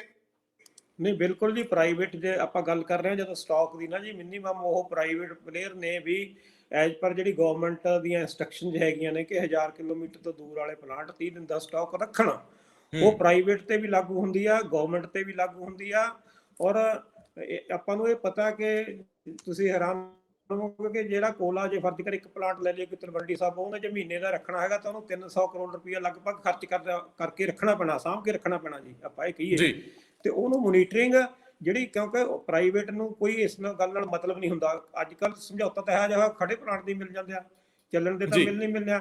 ਇਸ ਕਰਕੇ ਇਹ ਵੀ ਇੱਕ ਮੈਨੇਜਮੈਂਟ ਨੇ ਹੀ ਦੇਖਣਾ ਹੁੰਦਾ ਕਿ ਸਾਡੇ ਪ੍ਰਾਈਵੇਟ ਥਰਮਲਾਂ ਕੋਲੇ ਕੋਲਾ ਹੈ ਜਾਂ ਨਹੀਂ ਹੈ, ਤੇ ਉਹਨਾਂ ਨੂੰ ਬਿਲਕੁਲ ਫੋਰਸ ਕਰਨਾ ਚਾਹੀਦਾ ਕਿ ਐਗਰੀਮੈਂਟ ਮੁਤਾਬਕ ਜਾਂ ਗਵਰਨਮੈਂਟ ਦੀਆਂ ਹਦਾਇਤਾਂ ਮੁਤਾਬਕ ਤੁਹਾਡੇ ਕੋਲੇ ਕੋਲਾ 30 ਦਿਨ ਦਾ ਚਾਹੀਦਾ, ਕਿਉਂ ਨਹੀਂ ਹੈਗਾ ਜੀ। ਔਰ ਤੁਸੀਂ ਦੇਖੋ, ਆਪਾਂ ਪਹਿਲਾਂ ਵੀ ਡਿਸਕਸ ਕੀਤਾ ਸੀ, ਜਿਹੜਾ ਤਲਵੰਡੀ ਸਾਬੋ ਦਾ ਪਲਾਂਟ ਹੈਗਾ ਉਹ ਇਸ ਪੈਡੀ ਸੀਜ਼ਨ ਦੇ ਵਿੱਚ ਮੈਂ ਕਹਾਂਗਾ ਬਿਲਕੁਲ ਹੀ ਨਹੀਂ ਚੱਲਿਆ ਜੀ, ਬਹੁਤ ਘੱਟ ਚੱਲਿਆਗਾ। ਕਿਉਂਕਿ ਪਹਿਲਾਂ ਉਹਦੇ ਵਿੱਚ ਫਾਲਟ ਪੈ ਗਿਆ, ਇੱਕ ਪਲਾਂਟ ਤਾਂ ਬਿਲਕੁਲ ਹੀ ਬੰਦ ਰਿਹਾ, ਫਿਰ ਦੂਸਰੇ 'ਚ ਫਾਲਟ ਪੈ ਗਿਆ। ਉਹ ਇੱਥੋਂ ਤੱਕ ਕਿ ਬੰਦ ਹੋਣ ਦੇ ਬਾਵਜੂਦ ਵੀ ਕੋਲੇ ਦਾ ਜਿਹੜਾ ਸਟਾਕ ਆ ਉਹ ਜਮ੍ਹਾਂ ਹੀ ਨਹੀਂ ਕਰ ਸਕੇ ਹੈ ਜੀ। ਤੇ ਨਾ ਹੀ ਉਹਨੂੰ ਕਿਸੇ ਨੇ ਦੇਖਿਆ, ਨਾ ਹੀ ਕਿਹਾ ਕਿ ਤੁਹਾਡੇ ਕੋਲ ਕੋਲਾ ਕਿਉਂ ਘਟਾ, ਵੀ 30 ਦਿਨਾਂ ਤੋਂ ਇੱਕ ਦਿਨ ਵੀ ਘਟ ਜਾਵੇ ਜੀ, ਜੇ ਅਸੀਂ ਅਸਲ ਮੋਨੀਟਰਿੰਗ ਕਰੀਏ। ਮੋਨੀਟਰਿੰਗ ਦਾ ਮਤਲਬ ਇਹ ਥੋੜਾ ਕਿ ਜਦੋਂ ਕਿੱਲਤ ਆ ਗਈ ਜਦੋਂ ਰੌਲਾ ਪਾ ਦੋ। ਮੋਨੀਟਰਿੰਗ ਦਾ ਮਤਲਬ ਇਹ ਹੁੰਦਾ ਕਿ ਆਉਣ ਵਾਲੇ ਸਮੇਂ ਦੇ ਵਿੱਚ ਕੋਈ ਕਿੱਲਤ ਜਾਂ ਐਮਰਜੈਂਸੀ ਨਾ ਆਵੇ। ਤਾਂ ਜਦੋਂ ਨਹੀਂ, ਪਰ ਸਰ ਇਹਦੇ ਚ ਇੱਕ ਚੀਜ਼ ਹੋਰ ਕਲੀਅਰ ਕਰ ਦਿਓ ਕਿ ਬਿਜਲੀ ਨਿਗਮ ਨੇ, ਪੀਐਸਪੀਸੀਐਲ ਨੇ ਕੋਈ ਆਪਣਾ ਅਧਿਕਾਰੀ ਨੋਮੀਨੇਟ ਕੀਤਾ ਹੁੰਦਾ ਜਿਹੜਾ ਡੇ ਬਾਈ ਡੇ ਦੀ ਇਹਨਾਂ ਦੀ ਸਰਗਰਮੀ ਤੇ ਅੱਖ ਰੱਖੇ ਤੇ ਰਿਪੋਰਟ ਕਰੇ? ਅੱਜ ਕੱਲ ਤਾਂ ਸਰਕਾਰਾਂ ਦੇ ਔਰ ਪਿਛਲੀਆਂ ਜਿਵੇਂ ਆਰਐਸਐਸ ਔਰ ਬੀਜੇਪੀ ਦੇ ਵਿੱਚ ਵੀ ਉਹਨਾਂ ਨੇ ਕੁਝ ਦਰਮਿਆਨ ਵਾਲੇ ਲੋਕ ਲਾਏ ਹੁੰਦੇ ਆ ਜਿਹੜੇ ਆਪਸ ਵਿੱਚ ਸੰਚਾਰ ਰੱਖਦੇ ਆ। ਕੀ ਇਸ ਤਰ੍ਹਾਂ ਦਾ ਕੁਝ ਨਹੀਂ ਆ? ਦੂਜੇ ਪਾਸੇ ਕੀ ਜਿਹੜੇ ਪ੍ਰਾਈਵੇਟ ਪਲੇਅਰ ਹੈਗੇ ਆ, ਮੈਂ ਤੁਹਾਨੂੰ ਇੱਕ ਵਾਰੀ ਫਿਰ ਯਾਦ ਕਰਾ ਦਿਆਂ, ਮੈਂ ਉਹ ਖਬਰ ਨਸ਼ਰ ਕੀਤੀ ਸੀਗੀ ਜਿਸ ਦਿਨ ਅੰਦਰ ਇੰਜੀਨੀਅਰਸ ਦੀ ਇੱਕ ਟੀਮ ਨਾਲ ਕੈਪਟਨ ਅਮਰਿੰਦਰ ਸਿੰਘ ਆਪਣੇ ਕੁਝ ਅਫਸਰਾਂ ਦੇ ਨਾਲ ਬੈਠੇ ਸੀ ਔਰ ਉਸ ਦਿਨ ਸਿਧਾਂਤਕ ਫੈਸਲਾ ਹੋ ਗਿਆ ਸੀ ਇਹਨਾਂ ਨੂੰ ਨੋਟਿਸ ਜਾਰੀ ਕਰਨ ਦਾ ਕਿ ਕਿਉਂ ਨਾ ਤੁਹਾਡੇ ਜਿਹੜੇ ਐਗਰੀਮੈਂਟ ਰੱਦ ਕਰਤੇ ਜਾਣ, ਔਰ ਉਹ ਫਾਈਨਲ ਫੈਸਲਾ ਸੀਗਾ। ਉਸ ਤੋਂ ਬਾਅਦ ਉਹ ਫਾਈਲਾਂ 'ਚ ਕਿਤੇ ਦੱਬ ਕੇ ਰਹਿ ਗਿਆ। ਔਰ ਤੁਹਾਡੀ ਉਠਾਈ ਹੋਈ ਗੱਲ ਹੀ ਠੀਕ ਹੈ ਕਿ ਜਿਹੜੇ ਥਰਮਲ ਪਲਾਂਟ ਪੈਡੀ ਸੀਜ਼ਨ ਦੇ ਵਿੱਚ ਨਹੀਂ ਚੱਲ ਸਕੇ ਨਿਯਮਾਂ ਅਨੁਸਾਰ, ਜਿਵੇਂ ਜਿਨ੍ਹਾਂ ਦੇ ਵਿੱਚ ਰਾਜਪੁਰਾ ਵਾਲਾ ਸੀਗਾ ਔਰ ਤਲਵੰਡੀ ਸਾਬੋ ਵਾਲਾ ਸੀ, ਦਮੋਦਰ ਵੈਲੀ ਵਾਲਾ ਸੀਗਾ, ਇਹ ਰਾਜਪੁਰੇ ਵਾਲਾ ਸੀਗਾ, ਇਹਨਾਂ ਚਾਰਾਂ ਨੂੰ ਨੋਟਿਸ ਜਾਰੀ ਹੋਣ ਦੀ ਗੱਲ ਹੋਈ ਸੀ। ਸੋ ਮੈਂ ਇਹ ਪੁੱਛਦਾ ਕਿ ਪੀਐਸਪੀਸੀਐਲ ਕੋਈ ਆਪਣਾ ਅਧਿਕਾਰੀ ਨੋਮੀਨੇਟ ਨਹੀਂ ਕਰਦੀ ਜਿਹੜਾ ਇਹਨਾਂ ਦੀ ਡੇ ਬਾਈ ਡੇ ਦੀ ਕਾਰਵਾਈ ਦੇ ਉੱਤੇ ਨਜ਼ਰ ਰੱਖ ਸਕੇ? ਕਿਉਂ ਅੱਖਾਂ ਮੀਟਦੇ ਆ ਜਾਂ ਮਹੀਨੇ ਬਾਅਦ ਅਸੀਂ ਕਿਉਂ ਸਮੀਖਿਆ ਕਰਦੇ? ਹਰ ਦਿਨ ਦੇ ਆਧਾਰ ਤੇ ਕਿਉਂ ਨਹੀਂ ਹੁੰਦਾ ਕਿ ਉਹਨਾਂ ਦੀ ਕਿੰਨੀ ਪ੍ਰੋਡਕਸ਼ਨ ਆ ਤੇ ਕੀ ਨਿਯਮਾਂ ਅਨੁਸਾਰ ਹੋ ਵੀ ਰਹੀ ਹੈ ਕਿ ਨਹੀਂ, ਸਪਲਾਈ ਦਿੱਤੀ ਜਾ ਰਹੀ ਕਿ ਨਹੀਂ? ਕੀ ਕਹਿੰਦੇ ਹੋ ਸਰ? ਬਿਲਕੁਲ ਇਹੀ ਜੀ ਕੋਈ ਗੱਲ ਨਹੀਂ ਕਿ ਕਿਸੇ ਨੂੰ ਪਤਾ ਹੀ ਨਹੀਂ ਕਿ ਪ੍ਰਾਈਵੇਟ ਥਰਮਲਾਂ ਕੋਲੇ ਕੋਲਾ ਹੈ ਜਾਂ ਨਹੀਂ। ਡੇਲੀ ਬਿਲਕੁਲ ਸਵੇਰ ਰਿਪੋਰਟ ਆਉਂਦੀ ਹੈ ਜੀ, ਪੀਐਸਪੀਸੀਐਲ ਦੀ ਮੈਨੇਜਮੈਂਟ ਕੋਲੇ ਵੀ ਆਉਂਦੀ ਆ, ਜਿਹੜੀ ਤੁਹਾਡੀ ਆਪਣੀ ਸੈਂਟਰਲ ਇਲੈਕਟ੍ਰਿਸਿਟੀ ਅਥਾਰਟੀ ਆ ਉਹਦੇ ਕੋਲੇ ਵੀ ਡੇਲੀ ਪੋਜੀਸ਼ਨ ਜਾਂਦੀ ਆ ਕਿ ਕਿਹੜੇ ਪਲਾਂਟ ਕੋਲੇ ਕਿੰਨਾ ਕੋਲਾ ਹੈਗਾ। ਸੋ ਗੱਲ ਤਾਂ ਹੈ ਕਿ ਉਹ ਰਿਪੋਰਟ ਨੂੰ ਜ਼ਿਆਦਾ ਕਿਸੇ ਦਰਾਜ 'ਚ ਪਾ ਕੇ ਰੱਖ ਦਿੱਤਾ ਜਾਂਦਾ ਹੈਗਾ, ਪੜ੍ਹਦਾ ਨਹੀਂ ਕੋਈ। ਜੇ ਪੜ੍ਹ ਲੈਂਦਾ ਤਾਂ ਉਸ ਰਿਪੋਰਟ ਦੇ ਉੱਤੇ ਅਮਲ ਨਹੀਂ ਕੀਤਾ ਜਾਂਦਾ। ਬਿਲਕੁਲ ਇੱਥੋਂ ਤੱਕ ਜਿਹੜੀ ਸੈਂਟਰਲ ਗਵਰਨਮੈਂਟ ਆ, ਗਵਰਨਮੈਂਟ ਆਫ ਇੰਡੀਆ, ਉਹ ਵੀ 135 ਪਲਾਂਟਾਂ ਨੇ ਜਿਹੜੇ ਥਰਮਲ ਪਲਾਂਟ ਨੇਗੇ, ਉਹਨਾਂ ਦੀ ਡੇਲੀ ਮੋਨੀਟਰਿੰਗ ਹੁੰਦੀ ਆ ਕਿ ਕਿਹਦੇ ਕੋਲੇ ਕਿੰਨਾ ਕੋਲਾ ਹੈਗਾ। ਸੋ ਇਹੀ ਜੀ ਕੋਈ ਗੱਲ ਨਹੀਂ ਕਿ ਕਿਸੇ ਨੂੰ ਪਤਾ ਨਹੀਂ ਲੱਗਦਾ, ਕਿ ਬਿਲਕੁਲ ਉਹ ਮੌਕੇ ਤੇ ਆ ਕੇ ਪਤਾ ਲੱਗਦਾ। ਰੋਜ਼ਾਨਾ ਸਵੇਰੇ ਫਿਰ ਸਰ ਪਤਾ ਹੁੰਦਾ। ਇਹਦਾ ਮਤਲਬ, ਇਹਦਾ ਅਰਥ ਇਹ ਵੀ ਲਿਆ ਜਾ ਸਕਦਾ ਜਾਂ ਅਸੀਂ ਲਈਏ ਆਪਣੇ ਤੌਰ ਤੇ, ਮੋਟੇ ਤੌਰ ਤੇ ਜੋ ਸਮਝ ਆਉਂਦਾ ਕਿ ਜਿਹੜੀਆਂ ਲੱਖ 2 ਲੱਖ 3 ਲੱਖ ਟਰਨਓਵਰ ਵਾਲੀਆਂ ਕੰਪਨੀਆਂ, 2-3 ਲੱਖ ਕਰੋੜ ਟਰਨਓਵਰ ਵਾਲੀਆਂ ਕੰਪਨੀਆਂ, ਜਿਹੜੇ ਬਹੁਤ ਪ੍ਰਭਾਵੀ ਲੋਕ ਹੈ, ਪੰਜਾਬੀ 'ਚ ਕਹਿੰਦੇ ਹੁੰਦੇ ਆ ਕੌਣ ਕਹੇ ਪ੍ਰਮਾਣੀਏ, ਹੁਣ ਉਹ ਮੈਂ ਨਹੀਂ ਕਹਿੰਦਾ, ਔਰ ਕੌਣ ਕਵੇ ਜਿਹੜਾ ਰਾਜੇ ਨੂੰ। ਸਵਾਲ ਤਾਂ ਇਹ ਹੈ ਕਿ ਜਿਹੜੇ ਬਹੁਤ ਪੈਸੇ ਵਾਲੇ ਆ ਉਹਨਾਂ ਤੋਂ ਡਰਦੇ ਆ ਸਾਡੇ ਨਿਗਮ ਦੇ ਅਧਿਕਾਰੀ, ਉਹਨਾਂ ਤੋਂ ਸਰਕਾਰਾਂ ਦੇ ਵਿੱਚ ਸਿਖਰਲੀਆਂ ਪੋਸਟਾਂ ਤੇ ਬੈਠੇ ਬੰਦੇ ਝਿਜਕਦੇ ਆ, ਜਾਂ ਉਹਨਾਂ ਨੂੰ ਲਿਹਾਜ਼ ਹੁੰਦੇ ਆ, ਜਾਂ ਅੱਖ ਦੀ ਸ਼ਰਮ ਹੈ ਕਿ ਕੋਈ ਗੋਲਮਾਲ ਹੋਇਆ ਹੁੰਦਾ? ਕੀ ਕਹਿੰਦੇ ਹੋ? ਅਸੀਂ ਕਿਸੇ ਤੇ ਦੋਸ਼ ਨਹੀਂ ਲਾਉਂਦੇ, ਪਰ ਸਵਾਲ ਤਾਂ ਉੱਠਦਾ ਹੀ ਹੈ। ਸਰ ਇਹਨੂੰ ਕਿਸੇ ਤਰ੍ਹਾਂ ਵੀ ਕਹਿ ਲਓ ਗੱਲ ਨੂੰ ਕਿ ਕਿਸੇ ਪ੍ਰਤੀ ਸਿੰਸੀਅਰਟੀ ਕਿਹਦੇ ਪ੍ਰਤੀ ਆ, ਲੋਕਾਂ ਪ੍ਰਤੀ ਹੈ ਜਾਂ ਹੋਰ ਪ੍ਰਤੀ ਹੈਗੀ ਹੈ ਜੀ, ਇਹ ਡਿਪੈਂਡ ਕਰਦਾ ਹੈਗਾ। ਜੇ ਲੋਕਾਂ ਪ੍ਰਤੀ ਸਿੰਸੀਅਰਟੀ ਹੈਗੀ ਹੈ, ਜਿਹੜੇ ਵੀ ਮੈਨੇਜ ਕਰ ਰਹੇ ਨੇ ਲੋਕ, ਤਾਂ ਡੈਫੀਨੇਟਲੀ ਉਹ ਕਿਸੇ ਅੱਖ ਦੀ ਸ਼ਰਮ ਨਹੀਂ ਹੋਊਗੀ, ਬਿਲਕੁਲ ਉਹਨੂੰ ਐਜ਼ ਪਰ ਰੂਲ ਰੈਗੂਲੇਸ਼ਨ ਕਹਿਣਗੇ ਕੰਮ ਕਰਨ ਵਾਸਤੇ ਜੀ, ਹੈ ਜੀ। ਤੇ ਦੂਸਰਾ ਤੁਸੀਂ ਗੱਲ ਕਰ ਰਹੇ ਸੀ ਪੀਪੀਏ ਦੀ, ਕਿ ਉਹ ਕਿੱਥੇ ਗੱਲ ਦਬ ਗਈ ਜਿਹੜੀ ਅਪਰੂਵ ਹੋਏ ਸੀ। ਦੇਖੋ ਜੀ, ਕੁਛ ਤਾਂ ਜਿਹੜੀ ਦਮੋਦਰ ਵੈਲੀ ਕਾਰਪੋਰੇਸ਼ਨ ਸੀ, ਉਹ 3 ਸੀਗੇ ਐਗਰੀਮੈਂਟ ਉਹਨਾਂ ਨਾਲ, ਉਹਨਾਂ ਨੂੰ ਇਹਨਾਂ ਨੇ ਬਕਾਇਦਾ ਜਿਹੜੀ ਟਰਮੀਨੇਸ਼ਨ ਦੇ ਨੋਟਿਸ ਦੇ ਦਿੱਤੇ ਹੈਗੇ। ਪਰ ਸਮੱਸਿਆ ਤਾਂ ਅਸਲ ਸਮੱਸਿਆ ਸਾਡੇ ਜਿਹੜੇ 3 ਪਲਾਂਟ ਨੇ ਜੀ, ਇਹਨਾਂ ਦੀ ਹੈਗੀ ਜੀ, ਜਿਹੜਾ ਤਲਵੰਡੀ ਸਾਬੋ, ਰਾਜਪੁਰਾ ਤੇ ਉਹ ਜੀਵੀਕੇ। ਜਿਹੜਾ ਉਹ ਰਿਕਮੈਂਡੇਸ਼ਨ ਜਿਹੜੀ ਤੁਸੀਂ ਕਹਿ ਰਹੇ ਹੋ ਹੋਈ ਸੀਗੀ, ਉਹ 'ਚ ਤਾਂ ਸਿਰਫ ਇੱਕ ਅੱਖਾਂ ਪੂੰਝਣ ਵਾਲੀ ਗੱਲ ਸੀ ਕਿ ਜਿਹੜਾ ਰਾਜਪੁਰਾ ਉਹਨੂੰ ਕਹਿਣਗੇ ਕਿ ਤੁਸੀਂ ਇਹ ਮਹਿੰਗੀ ਬਿਜਲੀ ਆ ਜੀ, ਇਹਨੂੰ ਸਸਤੀ ਰੀਨੈਗੋਸ਼ੀਏਟ ਕਰੋ ਜੀ, ਹੈ ਜੀ। ਉਹ ਵੀ ਹਲੇ ਕਿਹਾ ਜਾਂ ਨਹੀਂ ਕਿਹਾ, ਮੈਨੂੰ ਹਲੇ ਇਹਦੀ ਇਨਫੋਰਮੇਸ਼ਨ ਹੈ ਨਹੀਂ। ਨਾ ਹੀ ਤਲਵੰਡੀ ਸਾਬੋ ਵਾਲਿਆਂ ਨੂੰ ਵੀ ਸਿਰਫ ਇੱਕ ਨੋਟਿਸ ਇਹ ਦੇਣਾ ਸੀ ਕਿ ਤੁਸੀਂ ਜਿਹੜਾ ਫਾਲਟ ਪਿਆ ਸੀ ਉਹਨੂੰ ਜਲਦੀ ਰਿਮੂਵ ਕਿਉਂ ਨਹੀਂ ਕੀਤਾ ਜੀ। ਕੋਈ ਉਹ ਅੱਖਾਂ ਪੂੰਝਣ ਵਾਲੀ ਗੱਲ ਸੀ। ਬੇਸਿਕਲੀ ਜਿਹੜੇ ਪੀਪੀਏ ਨੇ, ਉਹ ਜਿਹੜੇ ਸਾਡੇ 3 ਇਹ ਮੇਜਰ ਥਰਮਲ ਪਲਾਂਟ ਦੇ, ਇਹਨਾਂ ਨੂੰ ਰੀਵਿਜ਼ਿਟ ਕਰਨਾ ਬਣਦਾ ਗਾ। ਔਰ ਨਾਲ ਦੀ ਨਾਲ ਜਿਹੜੇ ਸੋਲਰ ਪਲਾਂਟ ਵਗੈਰਾ ਲੱਗੇ ਹੋਇਆ ਕੋਈ ਆਪਣੇ ਪੰਜਾਬ ਦੇ ਵਿੱਚ, ਉਹਨਾਂ ਦਾ ਰੇਟ ਵੀ 8 ਰੁਪਏ ਦੇ ਆਸ-ਪਾਸ ਪੈ ਜਾਂਦਾ ਗਾ। ਉਹਨਾਂ ਨੂੰ ਵੀ ਰੀਵਿਜ਼ਿਟ ਤਾਂ ਦੇਖੋ ਸਾਰੇ ਪੀਪੀਏ ਨੂੰ ਕਰਨਾ ਬਣਦਾ ਹੀ ਹੈਗਾ ਜੀ, ਜਿਸ ਹਿਸਾਬ ਨਾਲ ਸਾਨੂੰ ਇਹਨਾਂ ਦਾ ਫਿਕਸ ਰੇਟ ਪੈ ਰਿਹਾ ਹੈ ਜੀ ਕੰਪੇਅਰ ਟੂ ਅਦਰਸ। ਹੁਣ ਦੇਖੋ ਤੁਸੀਂ, ਜਿਹੜਾ ਟਾਟਾ ਮੁੰਦਰਾ ਦਾ ਪਲਾਟ ਹੈਗਾ, ਉਹਦੇ ਨਾਲ ਸਾਡਾ 25 ਸਾਲ ਦਾ ਸਮਝੌਤਾ ਹੋਇਆ ਸੀਗਾ। 2-3 ਰੁਪਏ ਬਿਜਲੀ ਉਹ ਤੋਂ ਲੈਣੀ ਸੀ, 450। ਇਹ ਗੁਜਰਾਤ 'ਚ ਲੱਗਿਆ ਨਾ ਜੀ, ਇਹ ਗੁਜਰਾਤ 'ਚ ਲੱਗਿਆ, ਗੁਜਰਾਤ ਦੇ ਵਿੱਚ ਲੱਗਿਆ ਜੀ। 4000 ਮੈਗਾਵਾਟ ਦਾ ਪਲਾਂਟ ਹੈਗਾ ਟਾਟਾ ਦਾ। ਉਹ ਤੋਂ 4 ਸਟੇਟ, ਜਿਹੜੀ ਦਿੱਲੀ, ਰਾਜਸਥਾਨ, ਹਰਿਆਣਾ ਤੇ ਪੰਜਾਬ, ਮੇਰੇ ਖਿਆਲ 'ਚ 4 ਸਟੇਟਸ ਉਹ ਤੋਂ ਲੈ ਰਹੇ ਆ। ਸਾਡਾ ਹਿੱਸਾ 475 ਸੀ। 3 ਰੁਪਏ ਦੇ ਹਿਸਾਬ ਨਾਲ ਉਹਨਾਂ ਨਾਲ ਸੌਦਾ ਹੋਇਆ ਸੀਗਾ ਪੀਪੀਏ 25 ਸਾਲ ਦਾ। ਤੇ ਉਹਨਾਂ ਨੇ ਉਸ ਤੋਂ ਬਾਅਦ ਇਹ ਕਹਿ ਦਿੱਤਾ ਕਿ ਸਾਨੂੰ ਇਹ 12 ਨਹੀਂ ਖਾਂਦਾ, ਕਿਉਂਕਿ ਬਾਹਰੋਂ ਕੋਲਾ ਮਹਿੰਗਾ ਪੈਣ ਲੱਗ ਗਿਆ, ਇਸ ਕਰਕੇ ਅਸੀਂ ਤੁਹਾਨੂੰ ਜਿਹੜੀ ਇਹ ਦੇ ਨਹੀਂ ਸਕਦੇ। ਔਰ ਉਹਦੇ ਉੱਤੇ ਸੁਪਰੀਮ ਕੋਰਟ ਤੋਂ ਵੀ ਉਹਨਾਂ ਨੂੰ ਨਾ ਮਿਲ ਗਈ ਸੀ, ਔਰ ਗਵਰਨਮੈਂਟ ਆਫ ਇੰਡੀਆ ਨੇ ਇੱਕ ਹਾਈ ਪਾਵਰ ਕਮੇਟੀ ਬਣਾ ਦਿੱਤੀ, ਜਿਹਦੇ ਵਿੱਚ ਉਹਨਾਂ ਨੂੰ ਇਹ ਕਹਿ ਦਿੱਤਾ ਗਿਆ ਕਿ ਰੀਨੈਗੋਸ਼ੀਏਟ ਕਰੋ ਜੀ, ਇਹਨਾਂ ਦੇ ਰੇਟ ਵਧਾਓ ਜੀ। ਜੇ ਆਪਾਂ ਰੇਟ ਵਧਾਉਣ ਵਾਸਤੇ ਰੀਨੈਗੋਸ਼ੀਏਟ ਕਰ ਸਕਦੇ ਹਾਂ ਤਾਂ ਕੀ ਰੇਟ ਘਟਾਉਣ ਵਾਸਤੇ ਨੈਗੋਸ਼ੀਏਟ ਨਹੀਂ ਕਰ ਸਕਦੇ? ਬਿਲਕੁਲ ਕਰ ਸਕਦੇ ਬਿਲਕੁਲ ਬਿਲਕੁਲ। ਤੇ ਉਹ ਇੱਥੋਂ ਤੱਕ ਕਿ ਉਸ ਪਲਾਂਟ ਨੇ ਸਾਨੂੰ ਪੈਡੀ ਸੀਜ਼ਨ 'ਚ ਤਾਂ ਦਿੱਤੀ 200 ਮੈਗਾਵਾਟ ਜੀ, ਤੇ ਉਸ ਤੋਂ ਬਾਅਦ ਸਾਨੂੰ ਉਹ 0 ਮੈਗਾਵਾਟ ਦੇ ਰਹੇ ਸੀ। ਕਿਸੇ ਨੇ ਉਹਦੇ ਵਿਰੁੱਧ ਕੋਈ ਐਕਸ਼ਨ ਨਹੀਂ ਲਿਆ ਉਸ ਪਲਾਂਟ ਦੇ ਵਿਰੁੱਧ ਜੀ। ਅਗਲੇ ਨੰਬਰ ਤੇ ਹੁਣ ਸੁਣ ਲਓ, ਤੇ ਕੱਲ ਨਵੀਂ ਖਬਰ ਸੁਣੀਆਂ ਕਿ ਹੁਣ ਤੱਕ ਤਾਂ ਪੰਜਾਬ ਉਹਨੂੰ ਕਹਿ ਰਿਹਾ ਸੀ ਕਿ ਤੇਰੀ ਬਿਜਲੀ ਮਹਿੰਗੀ ਹੈ ਜੀ, ਅਸੀਂ ਨਹੀਂ ਲੈਂਦੇ, ਕਿਉਂਕਿ ਉਹ 5.5 ਰੁਪਏ ਦੇ ਰਿਹਾ, 3 ਰੁਪਏ ਤੋਂ ਵਧਾ ਕੇ ਉਹ 5.5 ਦੇ ਰਿਹਾ ਜੀ। ਤੇ ਹੁਣ ਜਦੋਂ ਬਿਜਲੀ ਸੰਕਟ ਆ ਗਿਆ, ਇਹਦੀ ਆੜ ਦੇ ਵਿੱਚ ਹੁਣ ਉਹਨਾਂ ਨਾਲ ਗੱਲ ਕਰ ਲਈ ਆ। ਹਾਲੇ ਤਾਂ ਕਹਿੰਦੇ ਕਿ ਹਫ਼ਤੇ ਵਾਸਤੇ ਆਪਾਂ ਲੈਣੀ ਆ ਬਿਜਲੀ ਉਹਨਾਂ ਤੋਂ 5.5 ਰੁਪਏ, 3 ਰੁਪਏ ਦੀ ਥਾਂ ਤੇ ਹੋ ਸਕਦਾ ਹੈ ਪਿਰਤ ਪੈ ਜਾਵੇ। ਤੇ ਇਹ ਵੀ ਜਿਵੇਂ ਤੁਸੀਂ ਪਹਿਲਾਂ ਗੱਲ ਕਰ ਰਹੇ ਸੀ, ਇਹ ਵੀ ਕਹੂੰਗਾ ਖੜਾ ਕੀਤਾ ਜਾ ਰਿਹਾ ਕਿ ਨਹੀਂ ਜੀ, ਬਿਜਲੀ ਤਾਂ ਹੁਣ ਇਹ ਪ੍ਰਾਈਵੇਟ ਥਰਮਲਾਂ ਤੋਂ ਲੈਣੀ ਪੈਣੀ ਹੈਗੀ, ਭਾਵੇਂ ਮਹਿੰਗੀ ਲਈਏ, ਕਿਉਂਕਿ ਉਹ ਤੋਂ ਵੀ 5.5 ਲੈ ਲਈ, ਇਸ ਕਰਕੇ ਇਹ ਪੀਪੀਏ ਛੇੜਨ ਦੀ ਲੋੜ ਨਹੀਂ ਹੈ। ਕੋਈ ਸਾਰਾ ਕੁਝ ਇਹ ਰਲਿਆ ਮਿਲਿਆ ਜਿਹਾ ਹੈ ਜੀ ਸਿਸਟਮ। ਤੇ ਇਸ ਕਰਕੇ ਦੇਖੋ, ਜੇ ਅਸੀਂ ਟਾਟਾ ਮੁਦਰਾ ਤੋਂ ਅਸੀਂ ਉਹ ਸਾਨੂੰ ਕਹਿੰਦੇ ਆ ਕਿ ਰਿਵਾਈਜ਼ ਕਰੋ, ਸਾਡਾ ਪੀਪੀਏ ਮਹਿੰਗਾ ਪੈਣ ਲੱਗ ਗਿਆ, ਇਹਨਾਂ ਨੂੰ ਕਹਿ ਸਕਦੇ ਕਿ ਤੁਸੀਂ ਵੀ ਰਿਵਾਈਜ਼ ਕਰੋ। ਨਹੀਂ ਸਰ ਬੇਨਤੀ ਹੈ ਕਿ ਜਦੋਂ ਪੈਡੀ ਸੀਜ਼ਨ ਦੌਰਾਨ ਉਹਨਾਂ ਨੇ ਸਾਨੂੰ ਬਿਜਲੀ ਨਾ ਦਿੱਤੀ, ਕੀ ਸਾਡੇ ਅਧਿਕਾਰੀ ਜਿਹੜੇ ਸਾਰੀਆਂ ਸੁੱਖ ਸਹੂਲਤਾਂ ਨਾਲ ਲੈਸ ਨੇ, ਜਿਨ੍ਹਾਂ ਨੂੰ ਏਡੇ ਵੱਡੇ ਤਾਮਝਾਮ ਵੀ ਦਿੱਤੇ ਹੋਏ ਆ, ਕੀ ਉਹਨਾਂ ਨੇ ਕੋਈ ਉਹਨਾਂ ਨੂੰ ਨੋਟਿਸ ਕੱਢਿਆ? ਕੀ ਉਹਨਾਂ ਨੂੰ ਕੋਈ ਚੇਤਾਵਨੀ ਦਿੱਤੀ? ਕੀ ਉਹਨਾਂ ਦੇ ਖਿਲਾਫ ਕੋਰਟ ਦੇ ਵਿੱਚ ਗਏ? ਜੇ ਨਹੀਂ ਗਏ ਤੇ ਕਿਉਂ ਨਹੀਂ ਗਏ? ਕਾਹਦੇ ਲਈ ਬੈਠੇ ਨੇ? ਕਾਹਦੇ ਲਈ ਏਡੀਆਂ ਵੱਡੀਆਂ ਲੀਗਲ ਟੀਮਾਂ ਨੇ? ਕਾਹਦੇ ਲਈ ਟੈਕਨੀਕਲ ਐਕਸਪਰਟ ਅਰਬਾਂ ਰੁਪਈਏ ਜਿਹੜੇ ਉਹਨਾਂ ਨੂੰ ਤਨਖਾਹਾਂ 'ਚ ਜਾ ਰਹੇ? ਮੈਂ ਅਗਲਾ ਸਵਾਲ ਇਹ ਕਰਦਾ ਹਾਂ ਕਿ ਜੇਕਰ ਹੁਣ ਤੁਸੀਂ ਉਹਨਾਂ ਦੀ ਚੁੱਪ ਚਪੀਤੇ ਇੰਨੇ ਨੂੰ ਬਿਜਲੀ ਲੈ ਰਹੇ ਹੋ, ਮੈਨੂੰ ਇਹ ਵੀ ਸਮਝਾ ਦਿਓ ਸਰ ਕਿ ਕੀ ਅਸੀਂ ਹਰ ਪੱਧਰ ਤੇ ਸਮਝੌਤਾ ਕਰਨਾ ਸਿੱਖ ਲਿਆ?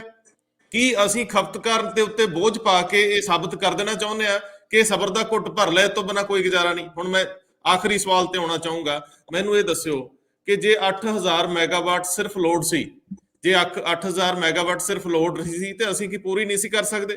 ਕੀ ਸਾਨੂੰ ਨੰਗਲ ਡੈਮ ਜਿਹੜਾ ਭਾਖੜਾ ਡੈਮ ਆ ਉਹਦੇ ਤੋਂ ਕਿੰਨੀ ਬਿਜਲੀ ਮਿਲਦੀ ਆ? 8000 ਦੇ ਹੁੰਦਿਆਂ ਵੀ 8-8 ਘੰਟੇ ਦੇ ਕੱਟ ਕੋਈ ਗੱਲ ਆ? ਪਿੰਡੂ ਖੇਤਰ 'ਚ 15 ਘੰਟੇ ਤੱਕ ਦੇ ਵੀ ਕੱਟ ਚਲੇ ਗਏ। ਆਖਰ ਸਥਿਤੀ ਕੀ ਬਣੀ ਪਈ ਆ? ਇਹ ਇੰਨੀ ਮੈਸ ਮੈਨੇਜਮੈਂਟ ਦੇ ਹੁੰਦਿਆਂ ਕੋਈ ਅਸੀਂ ਉਹ ਲੋਕ ਕੁਰਸੀਆਂ ਤੇ ਬੈਠੇ ਆ, ਕੋਈ ਉਹਨਾਂ ਨੂੰ ਛੇੜਦਾ ਤੱਕ ਨਹੀਂ। ਸਰ ਇਹਦੇ ਵਿੱਚ ਬਿਲਕੁਲ ਜਿਹੜੀ ਹੁਣ ਪਾਵਰ ਆ ਮੇਨਲੀ ਸਾਡੇ ਕੋਲੇ ਨਾ ਸੋਰਸ ਜਿਹੜਾ ਹੈਗਾ ਉਹ ਥਰਮਲ ਹੀ ਹੈਗਾ, ਕਿਉਂਕਿ ਹਾਈਡਰੋ ਪਲਾਂਟ ਵੀ ਤੁਹਾਨੂੰ ਪਤਾ ਕਿ ਸਾਰੇ ਜਿਹੜੇ ਜਿੰਨੇ ਵੀ ਡੈਮ ਸੀਗੇ ਉਹਨਾਂ ਦਾ ਪਿਛਲੇ ਸਾਲ ਦੇ ਮੁਕਾਬਲੇ ਲੈਵਲ 50% ਹੀ ਆ। ਬਹੁਤ ਸਾਰੀਆਂ ਨਹਿਰਾਂ ਬੰਦ ਪਈਆਂ ਨੇ ਜੀ, ਤੁਸੀਂ ਦੇਖਿਆ ਹੋਣਾ ਜੀ।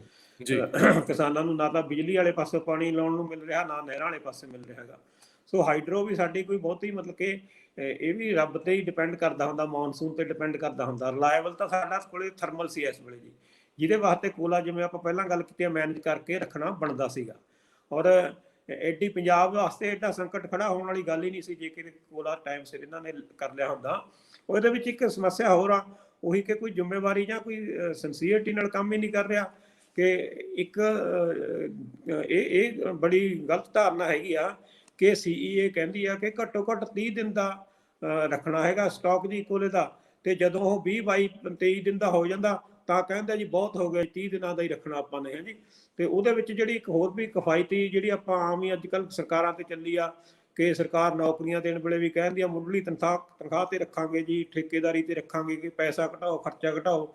ਸੋ ਉਹਦੇ ਵਿੱਚ ਇਹ ਬਾਬੂ ਵੀ ਰੋਲ ਅਦਾ ਕਰਦੇ ਨੇ ਕਿ ਬਸ ਜੀ 30 ਦਿਨਾਂ ਤੋਂ ਵੱਧ ਕਾਹਨੂੰ ਕੋਲਾ ਕਰਨਾ ਹੈ, ਮੈਂ ਖਰਚਾ ਇੰਨੇ ਪੈਸੇ ਕਾਟ ਮਾਰਨੇ ਆ, ਵਿਆਜ ਪੈ ਜਾਊਗਾ। ਪਰ ਇਹ ਨਹੀਂ ਪਤਾ ਹੁੰਦਾ ਕਿ ਜਿਹਨੇ ਫੇਸ ਕਰਨਾ, CMD ਨੇ ਫੇਸ ਕਰਨਾ ਜਾਂ ਪਾਵਰ ਮਿਨਿਸਟਰ ਨੇ ਫੇਸ ਕਰਨਾ ਕਿ ਬਿਲਕੁਲ ਹੁਣ ਅਸੀਂ ਗੰਨੇ ਦੀ ਥਾਂ ਜਿਵੇਂ ਕਹਿੰਦਾ ਭੇਲੀ ਦੇ ਰਿਹਾ ਜੀ 11 ਰੁਪਏ ਲੈ ਰਿਹਾ, ਜਦੋਂ ਮੈਂ ਪਹਿਲਾਂ ਦੱਸਿਆ ਕਿ ਜੂਨ 19 ਦੇ ਵਿੱਚ ਅਸੀਂ ਸਰ ਜ਼ਿਆਦਾ ਸਟਾਕ ਜਮ੍ਹਾਂ ਜ਼ਿਆਦਾ ਨਹੀਂ ਲੋੜੀ ਦਾ ਸਟਾਕ ਜਮ੍ਹਾਂ ਕਰਕੇ ਅਸੀਂ ਅਕਤੂਬਰ ਦੇ ਵਿੱਚ 11 ਰੁਪਏ ਬਿਜਲੀ ਬਾਹਰ ਨੂੰ ਵੇਚੀ ਸੀ, ਇਸ ਵੇਲੇ ਅਸੀਂ ਖਰੀਦ ਰਹੇ ਹਾਂਗੇ, ਹੈ ਜੀ। ਉਹ ਵੀ ਮੈਨੇਜਮੈਂਟ ਹੀ ਸੀ ਨਾ, ਕਿਸੇ ਨੇ ਕੋਈ ਮੈਨੇਜਮੈਂਟ ਤਾਂ ਕੀਤੀ ਸੀ ਕਿਸੇ ਵੇਲੇ, ਹੈ ਜੀ। ਤੇ ਹੁਣ ਉਸੇ ਨੂੰ ਪਿਰਤ ਨੂੰ ਕਹਿ ਲਓ, ਇਹ ਤਾਂ ਨਕਲੀ ਮਾਰਨੀ ਸੀ ਜੀ ਵੈਸੇ ਜੇ ਪੰਜਾਬ 'ਚ ਦੇਖਿਆ। ਅੱਛਾ, ਮੈਨੂੰ ਹੁਣ 2 ਸਵਾਲ ਸਾਡੇ ਰਹਿ ਗਏ। ਮੈਨੂੰ ਇਹ ਦੱਸੋ ਕਿ ਜਿਹੜੀ ਜਵਾਬਦੇਹੀ ਦੀ ਜ਼ਿੰਮੇਵਾਰੀ ਹੈ, ਜਿਹੜਾ ਜਵਾਬਦੇਹੀ ਦਾ ਵਾਤਾਵਰਨ ਹੁੰਦਾ ਵੀ ਜੋ ਮਰਜ਼ੀ ਹੁੰਦਾ ਰਵੇ, ਜਾਂ ਤਾਂ ਛੇੜਨਾ ਨਹੀਂ, ਕਿਸੇ ਨੂੰ ਕੁਝ ਕਹਿਣਾ ਨਹੀਂ, ਵੀ ਕੰਮ ਚਲਾਈ ਚੱਲੋ ਯਾਰ, ਕੰਮ ਨਹੀਂ ਰੁਕਣਾ ਚਾਹੀਦਾ। ਦੂਜਾ ਹੁੰਦਾ ਕਿ ਜਿੱਥੇ ਗਲਤੀ ਹੋਈ ਬੰਦਾ ਟੰਗ ਦਿਓ, ਥੱਲੇ ਦੇ ਲੈਵਲ ਤੋਂ ਉੱਤੇ ਦੇ ਲੈਵਲ ਤੱਕ ਜਿਸ ਪੱਧਰ ਤੇ ਵੀ ਕਿਧਰੇ ਲਾਪਰਵਾਹੀ ਹੋਈ ਆ ਉਹਨੂੰ ਸਜ਼ਾ ਦਿਓ। ਇਹਨੂੰ ਜਵਾਬਦੇਹੀ ਕਹਿੰਦੇ, ਅਕਾਊਂਟੇਬਿਲਟੀ ਜਿਹੜੀ ਮਿਸਿੰਗ ਆ। ਕੈਪਟਨ ਅਮਰਿੰਦਰ ਸਿੰਘ ਵੇਲੇ ਵੀ ਮਿਸਿੰਗ ਸੀ, ਔਰ ਹੁਣ ਇਹਨਾਂ 20 ਦਿਨਾਂ 'ਚ ਤੇ ਹੋਣਾ ਹੀ ਕੀ ਸੀ। ਇਹਨਾਂ ਦਿਨਾਂ 'ਚ ਸਭ ਤੋਂ ਵੱਡਾ ਸੰਕਟ ਆ ਪਿਆ। ਦੂਜੀ ਗੱਲ, ਆਖਰੀ ਗੱਲ, ਕਿ ਕੀ ਕੋਈ ਸਬੱਬ ਬਣ ਸਕਦਾ ਸਸਤੀ ਤੇ ਟਿਕਾਊ ਬਿਜਲੀ, ਜਿਹੜੀ ਮਤਲਬ ਲਗਾਤਾਰ 24/7 ਬਿਜਲੀ ਮਿਲ ਜੇ, ਕਿਫਾਇਤੀ ਰੇਟਾਂ ਤੇ ਮਿਲ ਜੇ, ਇੰਨੀ ਬਿੱਲ ਪਾਵਰ ਹੋ ਸਕਦੀ ਕਿਸੇ ਸਿਆਸੀ ਇੱਛਾ ਸ਼ਕਤੀ ਜਾਂ ਫਿਰ ਪ੍ਰਸ਼ਾਸਨਿਕ ਪੱਧਰ ਤੇ ਇੰਨੀ ਐਫੀਸ਼ੀਐਂਸੀ ਕੋਈ ਦੇਖਦੇ ਹੋ ਜੀ? ਪਹਿਲਾ ਸਵਾਲ ਤੇ ਨਾਲ ਦੂਜਾ ਸਵਾਲ। ਸਰ ਇਹ ਬਿਲਕੁਲ ਇਹੀ ਜੀ ਕੋਈ ਗੱਲ ਨਹੀਂ ਕਿ ਲੋਕਾਂ ਨੂੰ ਬਿਜਲੀ ਦੇਖੋ, ਪਹਿਲਾਂ ਤੁਸੀਂ ਇਸ ਸਾਲ ਤੋਂ ਪਿਛਲੇ ਸਾਲਾਂ 'ਚ ਨਿਗਾਹ ਮਾਰ ਲਓ, ਬਿਜਲੀ ਤਾਂ ਮਿਲਦੀ ਰਹੀ ਹੈ ਨਾ ਜੀ। ਦੂਸਰੀ ਗੱਲ ਹੈਗੀ ਆ ਕਿ ਬਿਜਲੀ ਸਸਤੀ ਦੀ ਹੈ ਨਾ, ਸਸਤੀ ਬਿਜਲੀ ਬਿਲਕੁਲ ਇੱਕ ਤਾਂ ਪੰਜਾਬ ਨੂੰ ਇਸ ਕਰਕੇ ਨਹੀਂ ਮਿਲ ਰਹੀ ਜੀ ਕਿ ਜਿਹੜੇ ਫਿਕਸ ਚਾਰਜ ਨੇਗੇ ਉਹ ਜ਼ਿਆਦਾ ਨੇ, ਦੂਜਾ ਓਵਰ ਕਪੈਸਿਟੀ ਦੇ ਥਰਮਲ ਹੋਣ ਕਰਕੇ ਸਿਰਫ 3-4 ਮਹੀਨੇ ਵਰਤੋਂ ਕਰਦੇ ਆ, ਬਾਕੀ ਦਿਨਾਂ ਦੇ ਵਿੱਚ ਜਦੋਂ ਅਸੀਂ ਬਿਨਾਂ ਬਿਜਲੀ ਲੈ ਪੈਸੇ ਦਿੰਦੇ ਹਾਂ ਤਾਂ ਪਰ ਯੂਨਿਟ ਰੇਟ ਵੱਧ ਜਾਂਦਾ ਜੀ, ਕਿਉਂਕਿ ਫਿਕਸ ਚਾਰਜ ਜ਼ਿਆਦਾ ਨੇਗੇ। ਇਸ ਕਰਕੇ ਫਿਕਸ ਚਾਰਜ ਜਿੱਥੇ ਅਸੀਂ 2 ਰੁਪਏ ਦੇ ਰਹੇ ਹਾਂ, 1.5 ਰੁਪਇਆ ਦੇ ਰਹੇ ਹਾਂ, ਬਾਹਰਲੇ ਕਈ ਪਲਾਂਟਾਂ ਦੇ ਸਾਰੇ 90 ਪੈਸੇ ਜਾਂ ਇਸ ਤੋਂ ਵੀ ਘੱਟ 17-18 ਪੈਸੇ ਹੈਗੇ ਜੀ। ਸੋ ਇਸ ਕਰਕੇ ਜਿਹੜੇ ਰੀਨੈਗੋਸ਼ੀਏਸ਼ਨ ਕਰਕੇ ਜੇ ਫਿਕਸ ਚਾਰਜ ਘਟਾਏ ਜਾਣ ਤਾਂ ਸਸਤੀ ਬਿਜਲੀ ਮਿਲ ਸਕਦੀ ਹੈ। ਦੂਸਰਾ ਜਿਹੜਾ ਸੂਰਜੀ ਊਰਜਾ ਹੈਗੀ ਹੈ ਜੀ, ਇਹਦੇ ਵੱਲ ਵੀ ਸਾਨੂੰ ਕਾਫੀ ਧਿਆਨ ਦੇਣਾ ਬਣਦਾ। ਪਿਛਲੇ 2-2.5 ਸਾਲ ਪਹਿਲਾਂ ਜਿੱਥੇ ਬਠਿੰਡਾ ਥਰਮਲ ਪੱਟਿਆ ਗਿਆ, ਹੁਣ ਜਿਹੜਾ ਜੀ ਉੱਥੇ PSPCL ਨੇ ਇੱਕ ਪ੍ਰਪੋਜ਼ਲ ਦਿੱਤਾ ਸੀਗਾ ਕਿ 100 ਮੈਗਾਵਾਟ ਦਾ ਤੁਸੀਂ ਸੋਲਰ ਪਲਾਂਟ ਲਾਓ ਜੀ, ਪਰ ਕਿਸੇ ਨੇ ਨਹੀਂ ਲਾਇਆ ਹੈਗਾ। ਤੇ ਇਸੇ ਤਰ੍ਹਾਂ ਜੇਕਰ ਜਿਹੜੇ ਟਿਊਬਵੈਲ ਨੇ ਜੀ, ਜਿਹੜੇ ਜਿੱਥੇ ਪਾਣੀ ਲੈਵਲ ਹਾਈ ਆ, ਜਿੱਥੇ 5-7 ਹਾਰਸ ਪਾਵਰ ਨਾਲ ਮੋਟਰ ਚੱਲ ਸਕਦੀ ਹੈਗੀ, ਉੱਥੇ ਹੀ ਬਿਲਕੁਲ ਮੈਂ ਕਹਾਂਗਾ ਕਿ ਕਿਸਾਨਾਂ ਨੂੰ ਮੁਫਤੀ ਸੋਲਰ ਪਲਾਂਟ ਲਾ ਦੇਣਾ ਚਾਹੀਦਾ। ਹੁਣ ਵੀ ਤਾਂ ਅਸੀਂ ਬਿਜਲੀ ਮੁਫਤ ਦੇ ਰਹੇ ਹਾਂ ਜੀ, ਤੇ ਉਧਰੋਂ ਸਬਸਿਡੀ ਘੱਟ ਜੂ, ਇੱਕ ਵਾਰੀ ਉਹਨਾਂ ਦਾ ਬੋਝ ਵੀ ਸਾਡੇ ਕੋਲੋਂ ਜਿਹੜਾ ਲੋਡ ਉਤਰ ਜੂਗਾ, ਨਾਲ ਦੀ ਨਾਲ ਅਸੀਂ ਦੂਜੇ ਖਪਤਕਾਰਾਂ ਵਾਸਤੇ ਰੈਡੀ ਹੋ ਜਾਵਾਂਗੇ। ਇਸੇ ਤਰ੍ਹਾਂ ਬਾਕੀ ਬਿਲਡਿੰਗਸ, ਸਕੂਲ ਵਗੈਰਾ, ਦਫ਼ਤਰ ਵਗੈਰਾ, ਜਾਂ ਈਵਨ ਮੈਂ ਕਹਿੰਦਾ ਘਰਾਂ ਦੇ ਵਿੱਚ ਗਰੀਬ ਲੋਕ ਨੇ ਜਿਹੜੇ ਜੀ, ਜਿਨ੍ਹਾਂ ਨੂੰ ਅਸੀਂ 200 ਯੂਨਿਟ ਦੇ ਰਹੇ ਹਾਂ, ਉਹਨਾਂ ਨੂੰ ਵੀ ਛੋਟੇ ਸਬਸਿਡੀ ਤੇ ਸੋਲਰ ਪਲਾਂਟ ਲਾ ਦੇਣੇ ਚਾਹੀਦੇ ਨੇ, ਨਾਲੇ ਸਬਸਿਡੀ ਘਟੂ, ਨਾਲੇ ਸਾਡਾ ਲੋਡ ਘਟੂਗਾ। ਮੈਨੂੰ ਇਹ ਦੱਸਿਓ ਕਿ ਜਿਹੜੀ ਜਵਾਬਦੇਹੀ ਮੈਂ ਕਿਹਾ ਸੀ ਤੁਹਾਨੂੰ, ਕਿਸੇ ਪੱਧਰ ਤੇ ਜਵਾਬਦੇਹੀ ਵਾਲਾ ਵਾਤਾਵਰਨ ਬਣਾਇਆ ਜਾ ਸਕਦਾ? CMD ਕੋਈ ਅਸਮਾਨ ਤੋਂ ਥੋੜੀ ਉਤਰਿਆ, ਜਿਹੜੇ ਚੀਫ ਇੰਜੀਨੀਅਰ ਜਾਂ ਬਾਕੀ ਲੋਕ ਆ ਉਹਨਾਂ ਦੀਆਂ ਜ਼ਿੰਮੇਵਾਰੀਆਂ ਨੇ, ਤਨਖਾਹਾਂ ਲੈ ਰਹੇ ਨੇ, ਉਹਨਾਂ ਦੀ ਜ਼ਿੰਮੇਵਾਰੀ ਸਟੇਟ ਤੇ ਲੋਕਾਂ ਪ੍ਰਤੀ ਵੀ ਬਣਦੀ ਆ। ਇਹ ਸਹੁੰ ਚੱਕ ਕੇ ਆਉਂਦੇ ਆ ਸਾਰੇ ਲੋਕ। ਮੈਨੂੰ ਇਹ ਸਮਝਾਓ, ਜਵਾਬਦੇਹੀ ਨਾਲ ਕੁਝ ਸੁਧਾਰ ਹੋ ਸਕਦੇ? ਦੇਖੋ, ਜਵਾਬਦੇਹੀ ਦਾ ਜੇ ਆਪਣੇ ਰਿਵਾਜ ਹੁੰਦਾ ਫਿਰ ਤਾਂ ਇਹ ਸੰਕਟ ਆਉਂਦਾ ਹੀ ਨਾ ਜੀ, ਠੀਕ ਆ। ਜਵਾਬਦੇਹੀ ਤਾਂ ਸਭ ਨੂੰ ਪਤਾ ਕਿ ਇੱਥੋਂ ਦੀ ਕੀੜੀ ਕੀ ਹਾਥੀ ਵੀ ਨਿਕਲ ਜਾਣਾ। ਹੁਣ ਤੁਸੀਂ ਦੇਖੋ ਕਿੰਨਾ ਪੋਲੀਟੀਕਲ ਰੌਲਾ ਪਿਆ ਹੋਇਆ PPE ਦੇ ਉੱਤੇ। PPE ਦੀ ਗੱਲ ਅੱਗੇ ਤਾਂ ਤੁਰਨੀ ਕੀ ਹੈ, ਗਵਰਨਮੈਂਟ ਸਿਰਫ ਇੱਕ ਵਾਈਟ ਪੇਪਰ, ਜਿਹਦੇ ਵਿੱਚ ਨਾ ਕਿਸੇ ਵਕੀਲ ਨੂੰ ਪੁੱਛਣਾ ਪੈਣਾ, ਕਿਸੇ ਨੂੰ ਨਹੀਂ ਪੁੱਛਣਾ ਪੈਣਾ, ਇੱਕ ਵਾਈਟ ਪੇਪਰ ਨਹੀਂ ਜਾਰੀ ਕਰਦੀ ਜਿਹਦੇ ਵਿੱਚ ਇਹ ਦੱਸਿਆ ਜਾ ਸਕੇ ਕਿ ਬਿਜਲੀ ਮਹਿੰਗੀ ਕਿਉਂ ਪੈਂਦੀ ਹੈਗੀ ਤੇ ਕੌਣ ਇਹਦੇ ਵਾਸਤੇ ਜ਼ਿੰਮੇਵਾਰ ਹੈ ਜੀ। ਇਹ ਸਾਰੇ ਵਰਤਾਰੇ ਨੂੰ ਦੇਖਦੇ ਹੋ ਕਿ ਜਦੋਂ ਪੋਲੀਟੀਕਲ ਲੋਕ ਇੰਨੀ ਮੰਗ ਕਰ ਰਹੇ ਨੇ, ਲੋਕ ਮੰਗ ਕਰ ਰਹੇ ਨੇ, ਫਿਰ ਵੀ ਉਹਦੀ ਕੋਈ ਅਕਾਊਂਟੇਬਿਲਟੀ ਨਹੀਂ ਹੋ ਰਹੀ, ਤਾਂ ਦੂਜੇ ਬੰਦੇ ਕੁਦਰਤੀ ਇਹ ਸੋਚ ਕੇ ਕੰਮ ਕਰਨ ਲੱਗ ਜਾਂਦਾ ਕਿ ਕਿਹੜਾ ਕਿਸੇ ਨੇ ਪੁੱਛਣਾ ਜੀ। ਦੇਖੋ ਪੰਜਾਬ ਜੋ ਮਰਜ਼ੀ ਕਰੀ ਚੱਲੋ, ਜੋ ਮਰਜ਼ੀ ਕਰੀ ਚੱਲੋ। ਇਹ ਅੱਛਾ, ਮੈਨੂੰ ਦੱਸਿਓ, ਡਾਕਟਰ ਮਨਮੋਹਨ ਸਿੰਘ ਦੇ ਵੇਲੇ ਇੱਕ ਵਾਰੀ ਪਰਮਾਣੂ ਆਧਾਰਿਤ ਪਲਾਂਟ ਲਾਉਣ ਦੀ ਗੱਲ ਚੱਲੀ ਸੀ, ਜਿਹਨੂੰ ਕੈਪਟਨ ਅਮਰਿੰਦਰ ਸਿੰਘ ਨੇ ਸਿਰੋਂ ਨਕਾਰਤਾ ਸੀ। ਮੈਨੂੰ ਦੱਸਿਓ, ਉਸ ਤਰ੍ਹਾਂ ਦੀਆਂ ਪੋਸੀਬਿਲਿਟੀਜ਼ ਵੀ ਮੌਜੂਦ ਰਹਿੰਦੀਆਂ ਕਿ ਆਉਂਦੇ ਸਮੇਂ ਦੇ ਵਿੱਚ, ਕਿਉਂਕਿ ਕੋਲੇ ਤੇ ਕਿੰਨੀ ਦੇਰ ਨਿਰਭਰ ਰਹੋਗੇ, ਆਉਂਦੇ ਸਮੇਂ 'ਚ ਬਦਲਵੇਂ ਪ੍ਰਬੰਧ ਵੀ ਹੋ ਸਕਦੇ ਆ ਸ਼ਾਰਟ 'ਚ? ਬਦਲਵੇਂ ਤਾਂ ਸੋਲਰ ਹੀ ਹੈ ਜੀ। ਦੇਖੋ ਆਪਾਂ ਆਪਣੇ ਕੋਲੇ ਭੂਮੀ ਜਿਹੜੀ ਬੜੀ ਘੱਟ ਹੈਗੀ ਹੈ ਜੀ, ਤੇ ਇਹਦੇ ਕਰਕੇ ਮੈਨੂੰ ਲੱਗਦਾ ਵੱਡੇ ਪਲਾਂਟ ਲਾਉਣੇ ਜਿਹੜੇ ਹੈਗੇ, ਜਿਵੇਂ ਤੁਸੀਂ ਨਿਊਕਲੀਅਰ ਪਲਾਂਟ ਦੀ ਗੱਲ ਕਰ ਰਹੇ ਸੀ, ਉਹ ਤਾਂ ਹਾਲੇ ਸਾਡੇ ਕੋਲ ਕੁੱਲ ਮੁਲਕ 'ਚ 6 ਪਲਾਂਟ ਦੇ 7, ਜਿਨ੍ਹਾਂ ਦੀ 6700 ਮੈਗਾਵਾਟ ਕਪੈਸਿਟੀ ਹੈਗੀ ਹੈ ਜੀ। ਇਹਨੂੰ ਮਤਲਬ ਜਿੱਥੇ ਕੋਈ ਫਰਟਾਈਲ ਲੈਂਡ ਨਹੀਂ ਹੈਗੀ ਉੱਥੇ ਲਾ ਕੇ, ਕਿਉਂਕਿ ਅੱਜ ਕੱਲ੍ਹ ਟਰਾਂਸਮਿਸ਼ਨ ਸਿਸਟਮ ਬੜਾ ਸੌਖਾ ਹੋ ਗਿਆ ਹੈਗਾ। ਅਸੀਂ ਕਿਤੋਂ ਵੀ, ਅਸੀਂ ਤਾਮਿਲਨਾਡੂ ਤੋਂ ਬਿਜਲੀ ਟਰਾਂਸਫਰ ਕਰ ਸਕਦੇ, ਇੱਥੋਂ ਵੀ ਉੱਥੇ ਦੇ ਸਕਦੇ ਹੈਗੇ। ਈਵਨ ਤੁਸੀਂ ਦੇਖੋਗੇ ਆਉਣ ਵਾਲੇ ਸਮੇਂ 'ਚ ਤਾਂ ਬਾਹਰਲੇ ਮੁਲਕਾਂ 'ਚ ਵੀ ਬਿਜਲੀ ਮਿਲਿਆ ਕਰੂਗੀ ਜਾਂ ਦਿਆ ਕਰਾਂਗੇ ਹੈ ਜੀ। ਤੇ ਇਸ ਕਰਕੇ ਸਾਡੇ ਕੋਲੇ ਜਿਹੜਾ ਇੱਕ ਤਾਂ ਡਿਮਾਂਡ ਮੈਨੇਜਮੈਂਟ ਕਰਨੀ ਬਹੁਤ ਜ਼ਰੂਰੀ ਹੈ ਜੀ ਪੰਜਾਬ ਵਾਸਤੇ, ਤਾਂ ਕਿ ਜਿਹੜੀ ਮੈਕਸਿਮਮ ਡਿਮਾਂਡ ਆ ਪੈਡੀ ਸੀਜ਼ਨ ਨੂੰ ਕਿੱਦਾਂ ਮੈਨੇਜ ਕਰਨਾ ਹੈਗਾ ਗਾ। ਟਿਊਬਵੈਲ ਲੋਡ ਨੂੰ ਡਿਵਰਸੀਫਿਕੇਸ਼ਨ ਬਹੁਤ ਜ਼ਰੂਰੀ ਜ਼ਿਆਦਾ ਹੈ ਜੀ। ਕਿਸਾਨਾਂ ਨੂੰ ਵੀ ਧਿਆਨ ਦੇਣਾ ਚਾਹੀਦਾ ਕਿ ਅਸੀਂ ਇਹ ਪਾਣੀ ਤੋਂ ਜਿੰਨਾ ਘੱਟ ਕਰ ਸਕੀਏ ਉਹਨਾਂ ਘੱਟ ਕਰਨਾ ਚਾਹੀਦਾ। ਸੋ ਪਲਾਂਟ ਜਿਹੜੇ ਸੂਰਜੀ ਪਲਾਂਟ ਲਾਉਣੇ ਜਾਂ ਹੋਰ ਬਾਹਰੋਂ ਟਰਾਂਸਮਿਸ਼ਨ ਤੇ ਸਾਨੂੰ ਜ਼ਿਆਦਾ ਜ਼ੋਰ ਦੇਣਾ ਚਾਹੀਦਾ ਜੀ ਮੇਰੇ ਖਿਆਲ। ਬਹੁਤ ਮਿਹਰਬਾਨੀ ਭੁੱਲਰ ਸਾਹਿਬ। ਮੈਂ ਦੋਸਤਾਂ ਨੂੰ ਵੀ ਇਹ ਗੱਲ ਕਹਿਣੀ ਚਾਹੂੰਗਾ ਕਿ ਵੋਟ ਪਾਉਂਦੇ ਸਮੇਂ ਇਹ ਯਕੀਨੀ ਬਣਾ ਲਓ ਕਿ ਅਸੀਂ ਅੱਖਾਂ ਮੀਟ ਕੇ ਵੋਟਾਂ ਨਹੀਂ ਪਾਉਣੀਆਂ। ਸੁੱਤੇ ਰਹਿ ਜਾਾਂਗੇ ਤੇ ਸਾਨੂੰ ਹਰ ਦਿਨ ਝੱਲਣਾ ਪਊਗਾ ਕਿਸੇ ਨਾ ਕਿਸੇ ਰੂਪ 'ਚ। ਤੁਸੀਂ ਸੋਚਦੇ ਹੋ ਕਿ ਸਰਕਾਰਾਂ ਸਾਡੇ ਤੇ ਕਿੰਨੀਆਂ ਕੁ ਅਸਰਅੰਦਾਜ਼ ਹੁੰਦੀਆਂ। ਤੁਹਾਡੇ ਘਰ 'ਚ ਆਉਂਦਾ ਹਰ ਬਿੱਲ ਸਰਕਾਰ ਨੇ ਤੈਅ ਕਰਨਾ ਹੁੰਦਾ ਕਿ ਇਹਨੂੰ ਕਿਸ ਸ਼ੇਪ ਦੇ ਵਿੱਚ ਕਿਸ ਤਰ੍ਹਾਂ ਦੇਣਾ। ਜੇ ਮੁਫਤ ਵਾਲੀ ਗੱਲ ਕਰੋਗੇ ਤਾਂ ਮੁਫਤ ਸ਼ਾਇਦ ਬਹੁਤ ਘੱਟ ਹੁੰਦਾ, ਔਰ ਮੁਫਤ ਕਦੇ ਕਿਸੇ ਨੂੰ ਮਿਲਦਾ ਵੀ ਨਹੀਂ। ਜਮਾ ਘਟਾਓ ਕਰਕੇ ਦੇਖ ਲਿਓ, ਕੰਨ ਇੱਧਰੋਂ ਨਹੀਂ ਇੱਧਰੋਂ ਫੜਿਆ ਜਾ ਰਿਹਾ। ਕੁਝ ਵੀ ਮੁਫਤ ਨਹੀਂ ਮਿਲਦਾ ਦੁਨੀਆ ਦੇ ਵਿੱਚ, ਹਰੇਕ ਚੀਜ਼ ਦੀ ਕੀਮਤ ਦੇਣੀ ਪੈਂਦੀ ਆ। ਔਰ ਤੁਸੀਂ ਕੀਮਤ ਬਿਜਲੀ ਦੀ ਨਾ ਦਿਓਗੇ 200 ਯੂਨਿਟ ਦੀ ਤੇ ਚਾਹ ਪੱਤੀ ਤੇ ਜਾ ਕੇ ਦੇ ਆਓਗੇ, ਦੇਣੇ ਤੁਸੀਂ ਆ, ਪੈਸੇ ਇਧਰੋਂ ਨਹੀਂ ਦਿਓਗੇ ਉਧਰੋਂ ਦਿਓਗੇ। ਪਰ ਉਸ ਤੋਂ ਵੀ ਵੱਡਾ ਸਵਾਲ ਆ ਕਿ ਕੀ ਸਰਕਾਰਾਂ ਜ਼ਿੰਮੇਵਾਰੀ ਨਾਲ ਚਾਹੁੰਦੀਆਂ ਪਈਆਂ ਨੇ ਕਿ ਅਸੀਂ ਲੋਕਾਂ ਨੂੰ ਸਸਤੀ ਬਿਜਲੀ ਲਈ ਇਸ ਤਰ੍ਹਾਂ ਦੇ ਜਿਹੜੇ ਐਗਰੀਮੈਂਟ ਉਹਨਾਂ ਨੂੰ ਰੀਵਿਜ਼ਿਟ ਕਰੀਏ, ਜਾਂ ਰੌਲਾ ਹੀ ਹੈ ਕਿ ਹਰ ਸਿਆਸਤਦਾਨ ਇੱਕੋ ਹੀ ਲੀਹ ਤੇ ਚੱਲ ਰਿਹਾ, ਅੰਦਰੋਂ ਰਲੇ ਹੋਣ ਦਾ ਰੌਲਾ ਇੱਕ ਨਾਲ ਨਹੀਂ ਸਾਰਿਆਂ ਨਾਲ ਹੀ ਵੇਖ ਲਈਏ। ਫਿਰ ਇਹਦਾ ਮਤਲਬ ਕਿ ਲੋਕਾਂ ਪ੍ਰਤੀ ਕਿਸੇ ਦੀ ਵੀ ਕੋਈ ਜ਼ਿੰਮੇਵਾਰੀ ਨਹੀਂ। ਜਿਹਨੂੰ ਕੁਰਸੀ ਮਿਲਦੀ ਹੈ ਉਹ ਸਭ ਤੋਂ ਪਹਿਲਾਂ ਉਹਨੂੰ ਸਮਝਾਤਾ ਜਾਂਦਾ ਹੈ ਕਿ ਤੇਰੇ ਹਿੱਤ 'ਚ ਆ ਜਾਂਦਾ ਹੈ। ਮੈਨੂੰ ਇੰਝ ਲੱਗਦਾ ਹੈ ਕਿ ਜਿਵੇਂ ਸਾਡੀ ਬਿਊਰੋਕ੍ਰੇਸੀ ਤੇ ਉਹ ਲੋਕ ਜਿਹੜੇ ਸਿਸਟਮ ਦੇ ਵਿੱਚ ਡੂੰਘੇ ਧੱਸੇ ਹੋਏ ਆ, ਉਹ ਨਵੇਂ ਆਉਂਦੇ ਬੰਦੇ ਨੂੰ ਸਭ ਤੋਂ ਪਹਿਲਾਂ ਇਹ ਦੱਸਦੇ ਆ ਕਿ ਸਰ ਜੋ ਤੁਸੀਂ ਕਹਿੰਦੇ ਰਹੇ ਸੀ ਉਹ ਮੁਮਕਿਨ ਨਹੀਂ, ਏਦਾਂ ਹੀ ਚੱਲਣਾ ਤੇ ਸਿਸਟਮ ਇੰਝ ਹੀ ਚੱਲਦਾ। ਮਤਲਬ ਸਾਡੀ ਹੋਣੀ ਕਦੇ ਨਹੀਂ ਬਦਲਣ ਵਾਲੀ, ਕਿ ਸਾਨੂੰ ਸਿੱਖ ਲੈਣਾ ਚਾਹੀਦਾ ਕਿ ਜੀਵਨ ਇਸੇ ਤਰ੍ਹਾਂ ਦਾ ਹੀ ਮਿਲਣਾ ਹੈ, ਰੋ ਕੇ ਜੀਣਾ, ਹੱਸ ਕੇ ਜੀਣਾ, ਲਿਲਕ ਕੇ ਜੀਣਾ, ਸਾਡੀ ਮਰਜ਼ੀ। ਬਹੁਤ ਮਿਹਰਬਾਨੀ। ਇੰਜੀਨੀਅਰ ਦਰਸ਼ਨ ਸਿੰਘ ਭੁੱਲਰ ਸਾਡੇ ਨਾਲ ਸੀ, ਪਿਆਰੇ ਇਨਸਾਨ ਨੇ, ਜਦੋਂ ਆਵਾਜ਼ ਦੇਈਦੀ ਹੈ ਸਿਰ ਤੇ ਹੱਥ ਰੱਖ ਦਿੰਦੇ ਆ। ਬਹੁਤ ਧੰਨਵਾਦ। ਸਤਿ ਸ਼੍ਰੀ ਅਕਾਲ।